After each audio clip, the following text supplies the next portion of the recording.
Globalization happens in physical space, power and investment, economic opportunities, and human capital move to cities. Globalization is special as it is based on place. Globalization acts on cities and vice versa. Example, Paris, home of the Eiffel Tower, serving as magnet of tourists. New York City, home of the stock market, and a significant center in international trade. In other words, global cities are integral to globalization as it is essential to these global cities. So, globalization is a spatial phenomenon. So, this is the general characteristics of global cities. Ini ang example niya sa general characteristics. Identification of global cities.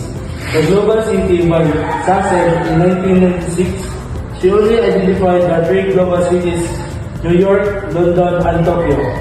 An attempt to define a category world cities was made in 1999 by the Globalization and World Cities Study Group and Network, GEWC.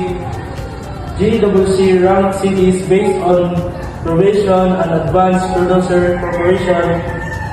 The GEWC inventory identification of 3 levels of world cities and several suburbs. So, ang GEWC mo siya yung balance based sa prevention of advanced producers sa corporation. So, ang first, Alpha World Cities, Full Service World Cities. 12 points for London, New York, Paris, Tokyo. 10 points for Chicago, Frankfurt, Hong Kong, Los Angeles, Milan, Singapore.